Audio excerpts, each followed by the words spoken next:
Tales of ghosts are as old as the hills, and even if you don't believe, they always make for good storytelling on dark, stormy nights.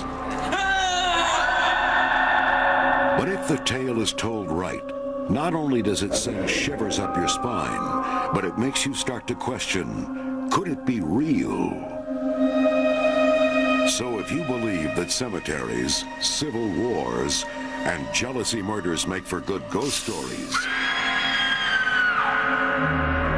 be prepared to be scared.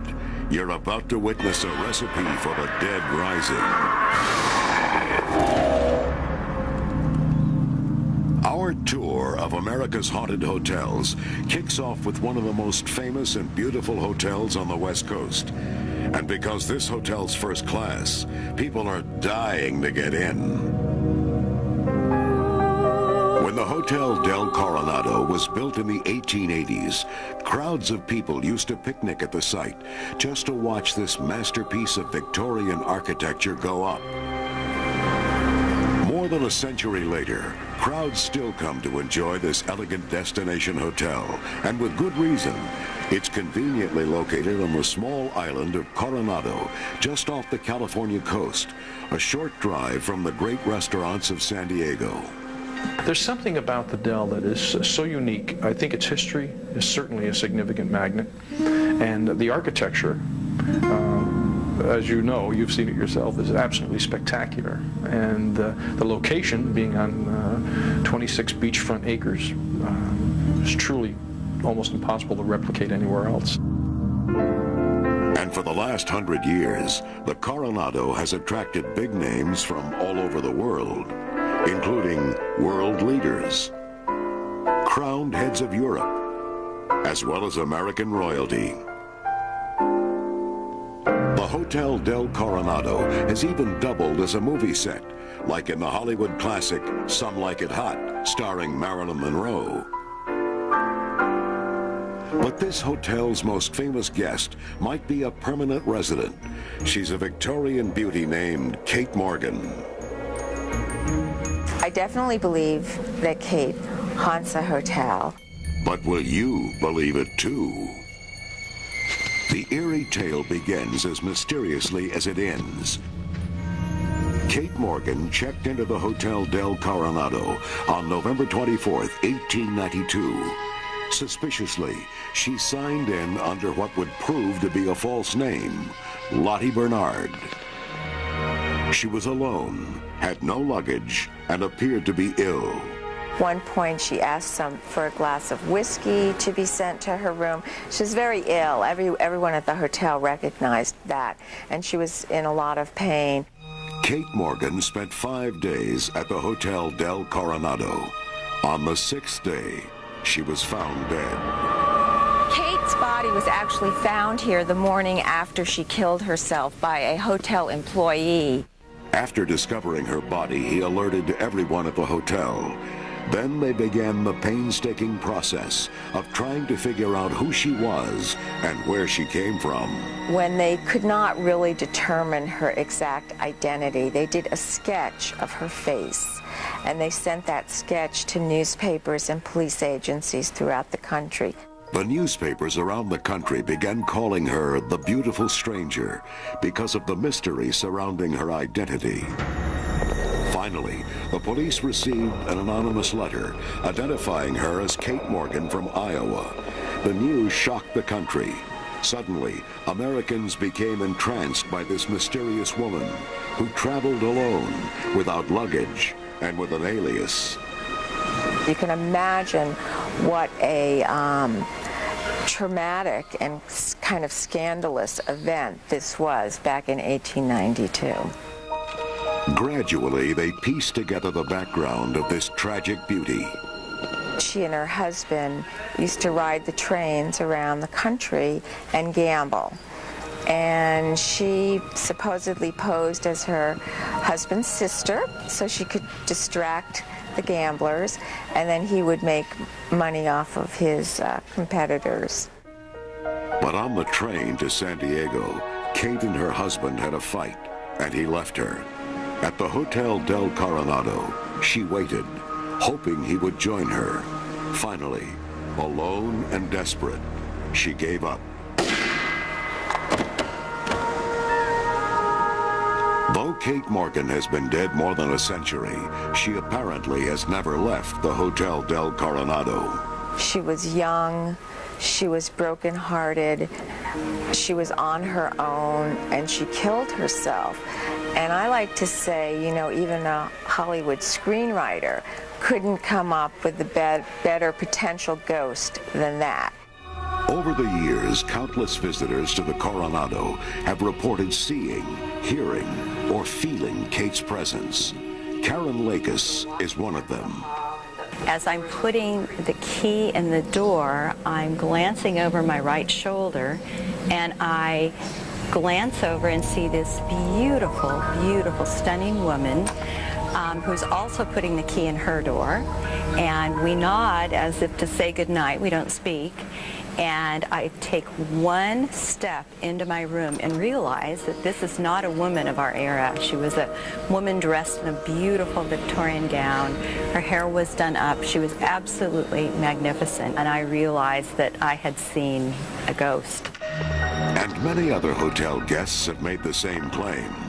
Kate seems to appear most often in the room where she stayed during her last days. Hi, good afternoon. Welcome to the Dell. The Coronado's doorman, Wayne Wright, was showing curious tourists through the room when he noticed something very unusual. I'm standing about probably 4 feet from the actual bed, and I looked down and I noticed that there was an imprint of a person actually lying, like someone was lying in the bed. There was the shape of the body, and then in the pillow there was an indent. I just reached down and grabbed it and just tried to pull, and it wouldn't straighten out at all. At that point I was like, okay, obviously not the professional to deal with this. Later that evening, a couple staying in the room said they had their blankets jerked away from them in the middle of the night. The wife remembers having the covers taken away from her, but she thought her husband was hogging them. And only the next morning did he say to her, "Did you see what happened?" And what he saw was the outline of a woman ripping the sheets and blankets and bedspread off the bed. You might think all this activity would make the room unpopular, but think again. People are attracted to this. There's a curiosity about the unknown. If you say, gee, I'd really like to know more about that. And so there are people who really get excited about this kind of stuff, and they'll call here and specifically, emphatically ask for this room. They want to stay in this room. Just forget staying in room 3327 on Halloween. That's Kate Morgan's room, and it's usually booked. But don't worry, you're just as likely to see Kate any other night of the year. Of course, there are no guarantees, but if you keep your eyes open and your nerves steady, who knows? You just might meet the beautiful ghost of the Hotel del Coronado. Coming up, more than half the U.S. population believes in unexplained phenomena, and 1/4 of all Americans claim to have seen or felt the presence of a ghost. But whether you believe or not, everyone seems to love the thrill of being scared. The next stop on our tour of America's haunted hotels takes us to Long Beach, California, where the renowned ocean liner, the Queen Mary, dropped anchor more than 30 years ago. One of the top hotels and tourist attractions in the state.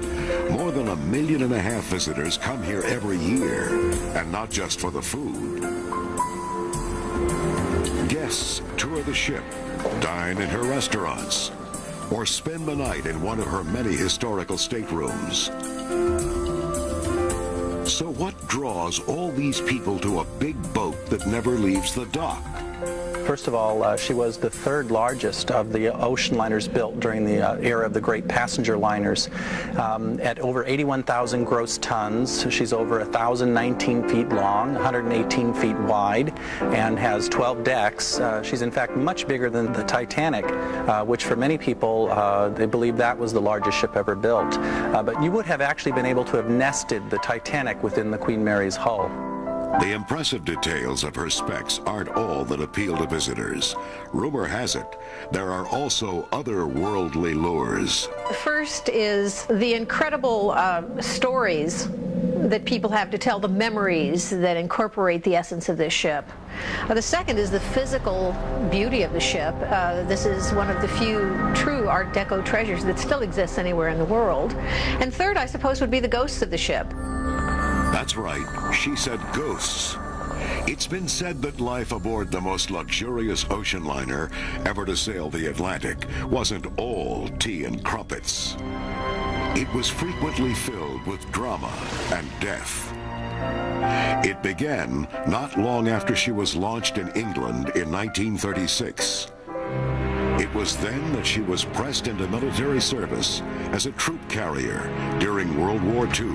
Queen Mary is credited, along with the Queen Elizabeth, of shortening World War II by a full year because she could carry so many troops at one time. She still holds the record for the most persons ever aboard a ship, 16,000 passengers and crew during one crossing. They were packed on like herring. You could hardly walk across the deck. There were so many people. When World War II ended, the Queen Mary carried war brides and their children away from their homes in Europe to a new life in America. Even when her war service was over, the Queen Mary's clientele was anything but ordinary. Film stars such as Bob Hope, Elizabeth Taylor, Fred Astaire, probably the world's most famous romantic couple, the Duke and Duchess of Windsor, traveled frequently on the Queen Mary. In addition to the legendary names, there have also been some legendary tales. Records show that in the more than 6 decades since the Queen Mary made her first transatlantic crossing, there have been a large number of deaths on board the ship.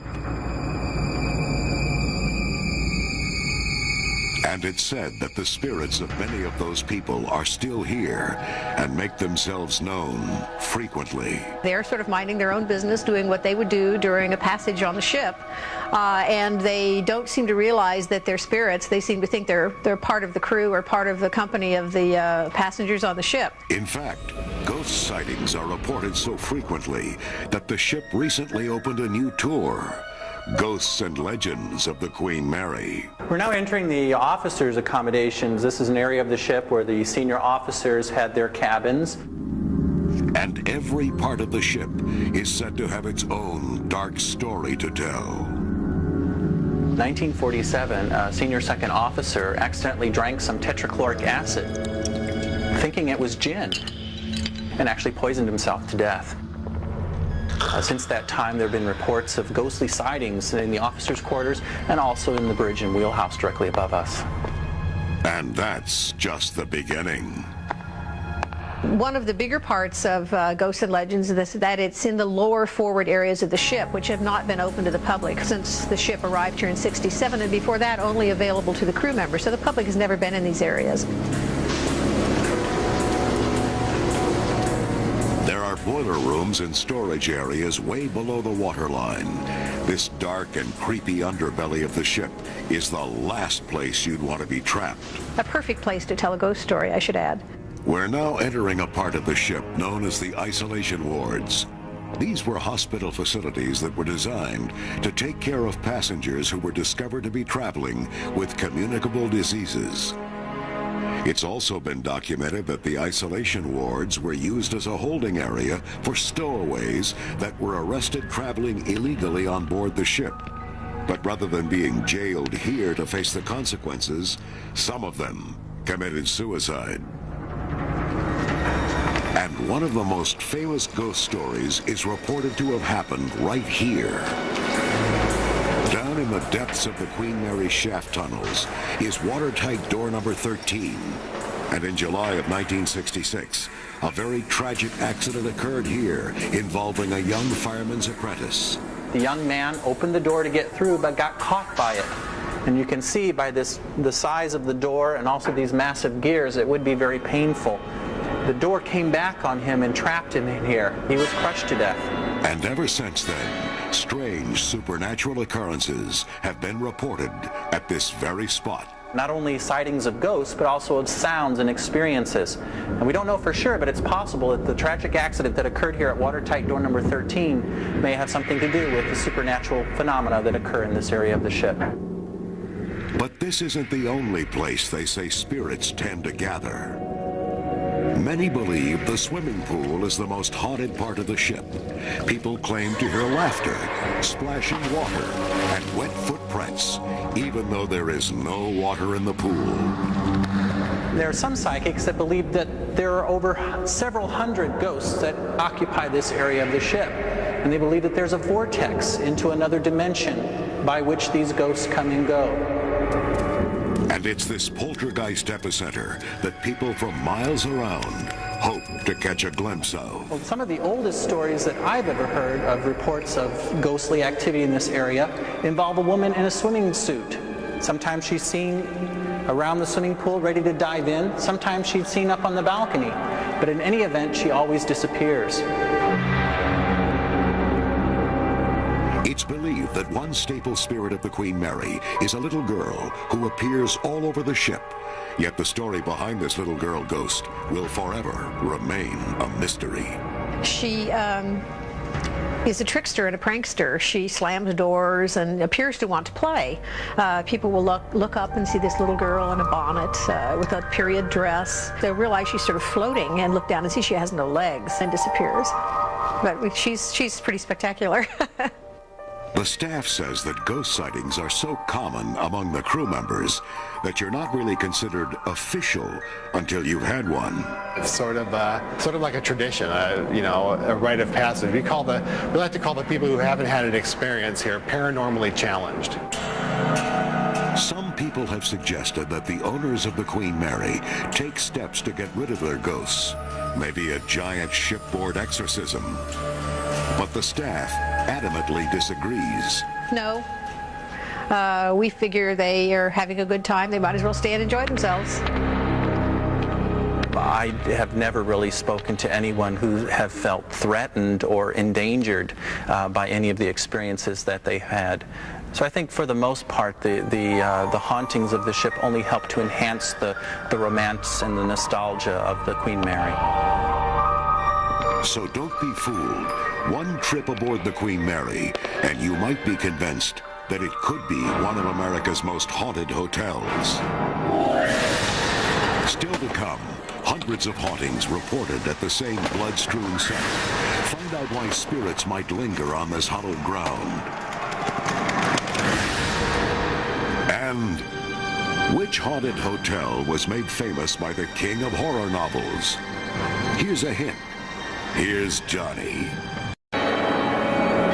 People love to be scared, which is why the American curiosity with the undead has long been a staple of the entertainment industry.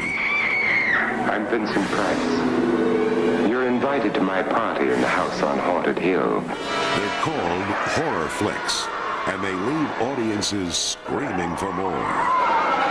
There are some who would argue that you don't need $1 million movie to see ghosts. That is, if you know where to look.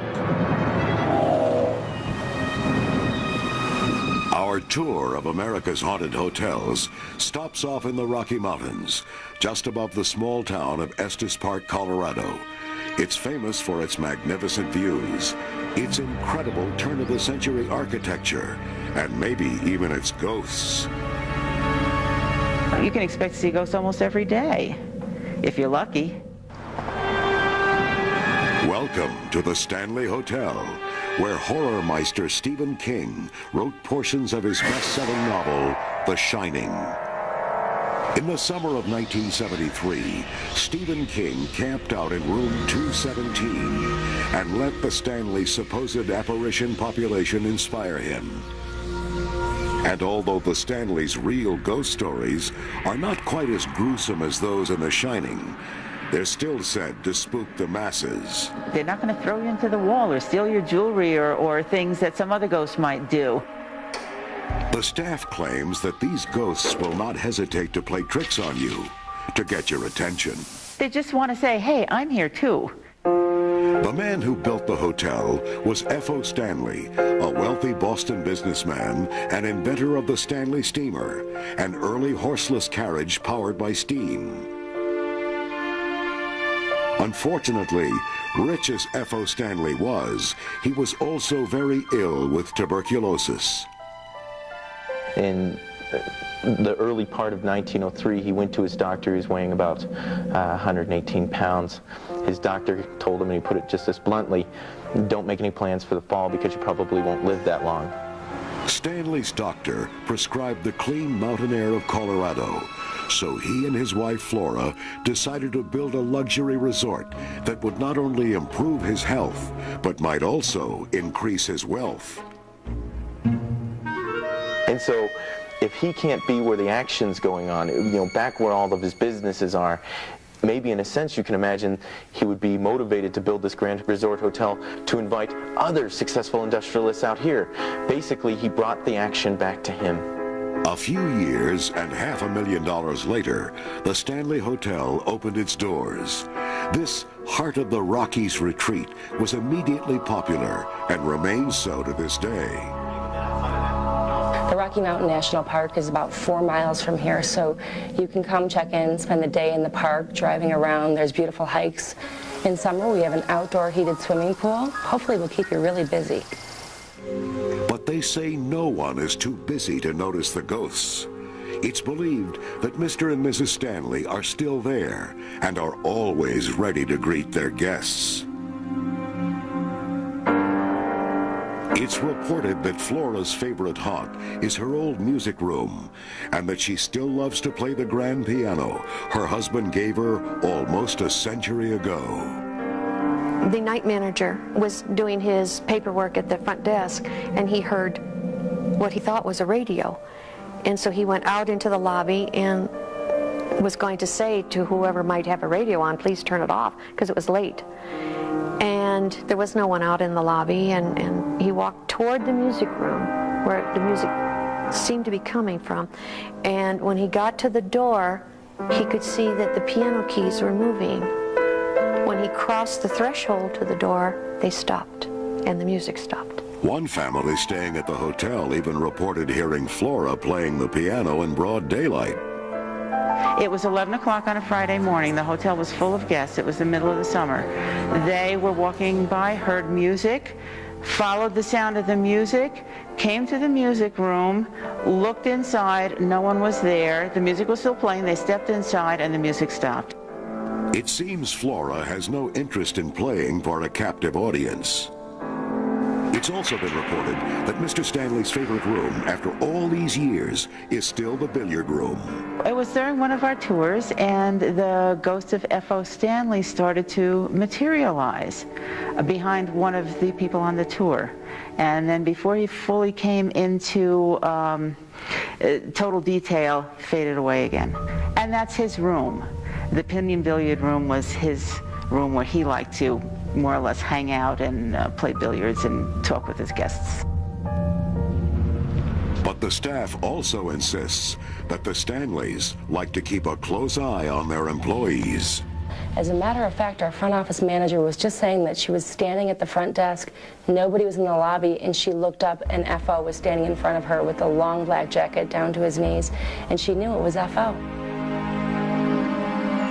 The most amazing story that I've heard involves F.O.'s picture being thrown across the room to land in a soiled spot on the carpet.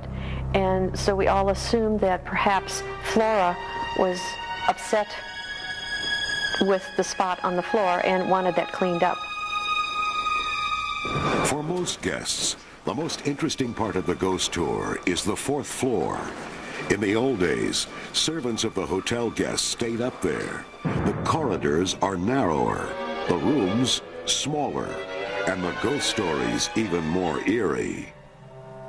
Paranormal research suggests that at least 12 different entities reside at the Stanley, and stories conclude that occasionally they show themselves all at once. On another occasion, a bellman came around the corner onto this wing, and as he did, every single door flew open simultaneously.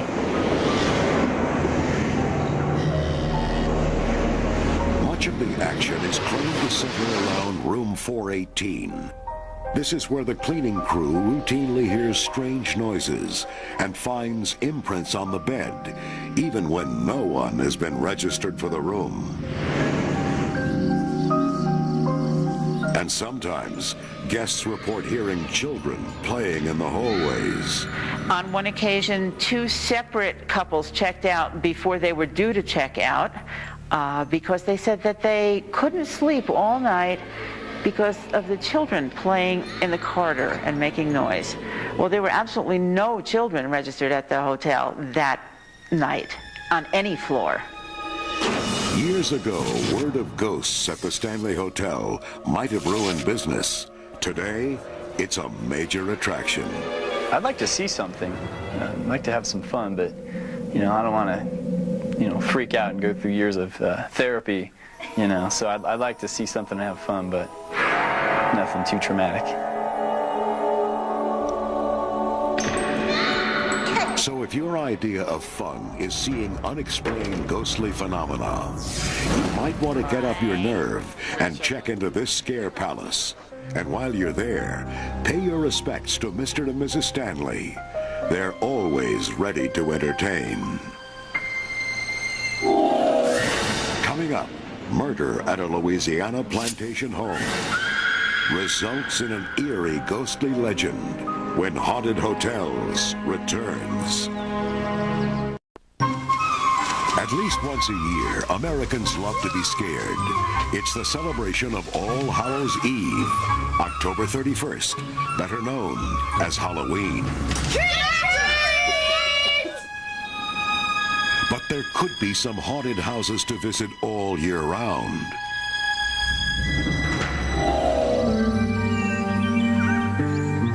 And now, our next ghostly destination is the famous Myrtles Plantation, one of the last remnants of the Old South. The Myrtles is located in St. Francisville, Louisiana, deep in the heart of the mysterious Bayou Country. The Myrtles is known for its ornamental ironwork on the veranda, hand-painted stained glass, and even its ghosts.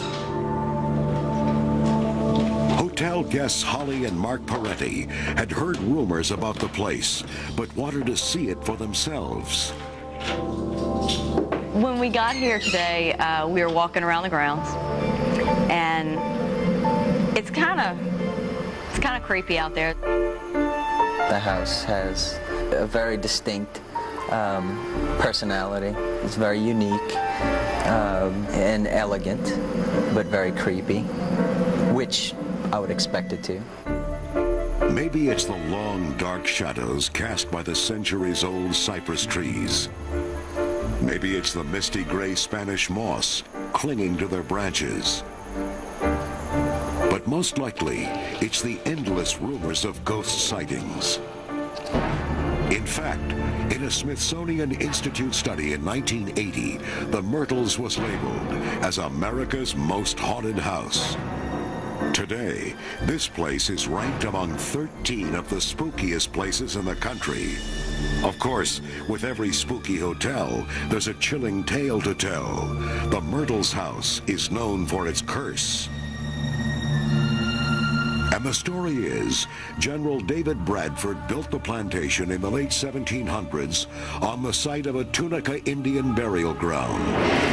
They were not burying their dead. They would hang the remains, thinking they were close to the sun gods and letting them decay. So the house and the parking lot is on top of what was burial ground at one time. And a lot of people feel the plantation can't help but be cursed because the burial ground was destroyed. And here's how the curse unfolds. The general's daughter married Judge Clark Woodruff. The judge had a slave mistress named Chloe, who had a bad habit of eavesdropping on the family. The judge repeatedly warned Chloe not to do it, but when he caught her at it again, he cut off her ear. A few days later, Chloe took her revenge on the judge. Instead of the usual recipe for the oldest daughter's birthday cake, Chloe threw in oleander leaves, which have the same effect on the body as arsenic. His wife and 2 children died from the poisoning. This is one birthday party the judge would never forget. But some say just because they died doesn't mean they left the scene of the crime. There are 3 of the ghosts, along with Chloe, who was the slave, who still live here. And it's these unseen inhabitants that people come from all over to try and catch a glimpse of. Some people even say they can see Chloe in the mirror and the judge's children skipping through the Myrtles' courtyard. Tita Moss and her husband have owned the Myrtles for more than 7 years. Before they bought it, they were told the Myrtles was haunted. They just didn't believe it. We thought that that was probably an advertising ploy. Having been a marketing major in college, you know, there's lots of hooks that you use. And we obviously were not afraid because we thought, gee, ghost, what a hook. That's great. Bet they get lots of tourists. Had absolutely no idea that it were actually a haunted home. But they figured it out for themselves. We had been here about 3 weeks when my 2-year-old sat up in bed and asked me to please get the little girl off the chandelier. I immediately thought, this is going to be fun. Later, Tita took photographs of the plantation. When they were developed, she noticed something strange about the pictures. So here is a picture that was taken for insurance. A lady shows up who's transparent. She happens to have a turban on. And as you well remember from the tour, Chloe always wore a turban because her earlobe was severed for eavesdropping. The lady Chloe murdered Sarah Matilda and the 2 children. Can you see that you can just see the boards right through her body? Yeah. I mean, it's easily seen. As she looked closer, more strange figures seemed to be staring down from the plantation roof. Can you see the little boy and the little girl right here on the roof line? Right there. Yeah. Is that not remarkable? The other thing that makes this hotel different is that the Myrtles doesn't provide any television, telephones, or radios. So what you see, or rather what you don't see, is what you get. You want something to happen because it's like everyone is expecting you to come home with the story. And so you want something to happen, so you don't want to be like a wasted trip. But then again, I'm not so sure I want anything to happen at all. But when morning came, they had a story to tell. Shortly after they went to bed, they supposedly were awakened by the sound of footsteps. She was talking when it happened, and I didn't know she knew that I heard it. I kept it to myself because I figured if I acknowledged that I heard it, it would freak him out even more, so I just kept my mouth shut.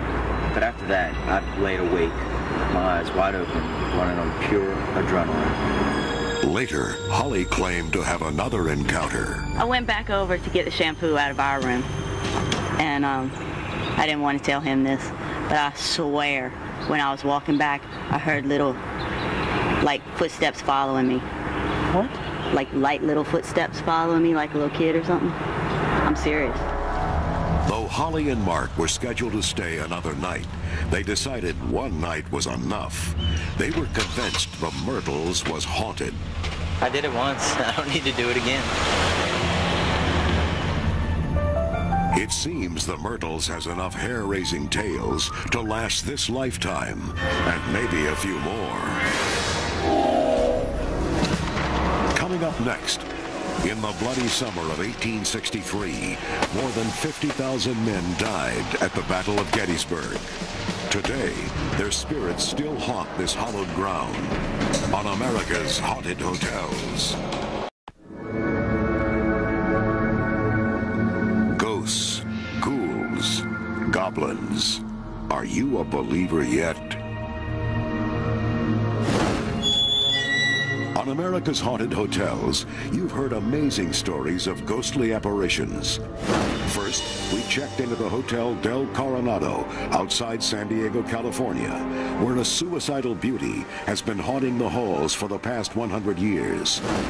Then, we hopped aboard the most legendary floating hotel in history, the Queen Mary, docked in Long Beach, California.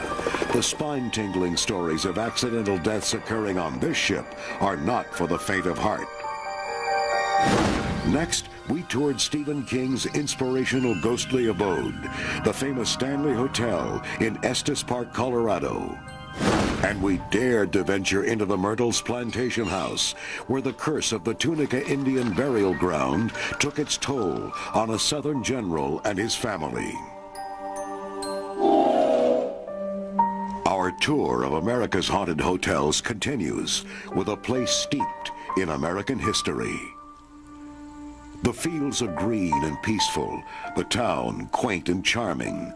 But on 3 hot July days in 1863, Union and Confederate soldiers fought the bloodiest battle in the Civil War, the Battle of Gettysburg.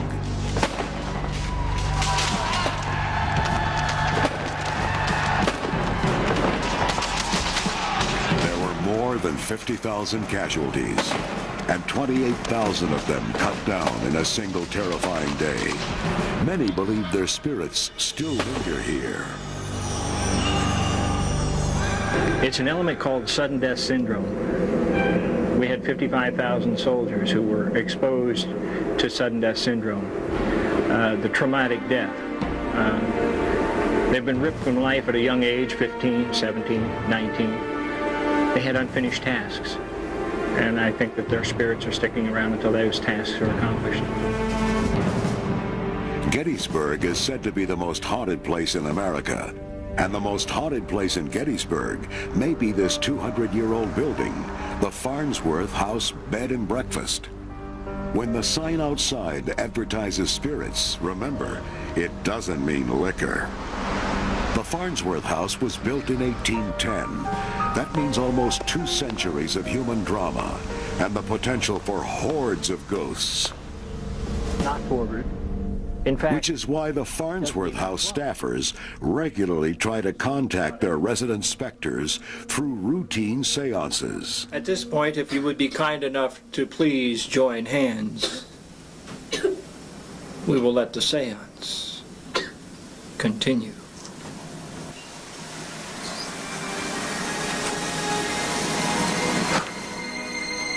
Most times, all they get is goosebumps. Other times, much more. For a relatively small structure, it's said that the Farnsworth House has a pretty hefty ghost population. From cellar to garret, there may be as many as 14 different war-torn spirit entities. But surprisingly, not all of them appear to be soldiers. One of the spirits had given birth to a stillborn child. It was a traumatic experience for her, and she's still here as long as the spirit of the child remains in the house. In addition, another woman haunts the bedrooms, a midwife named Maria. Some guests who've stayed in this room say they woke up to see a woman standing beside the bed. There seems not to be a mean bone in her body. She just is somebody who is very, very caring and looks after people. But most of the ghosts are said to be connected to the Civil War.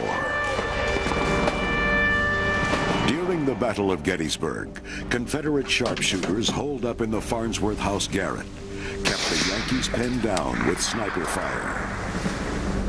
And the story is, after long nights of shooting, the soldiers would gather together to rest and sometimes play music.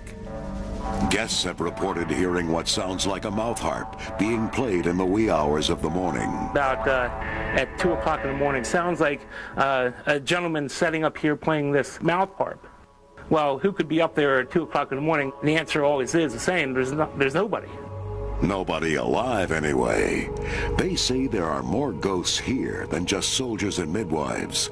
It's been told that there are also children who haunt these historic halls. In the early 1900s, a 5-year-old boy was brought into one of the bedrooms. He'd been run over by a horse and wagon right outside the Farnsworth house and was too badly injured to be moved further. 5 days later, He died, and it's rumored that his mischievous spirit still haunts this house today. It took only one overnight stay to convince this couple the house was haunted.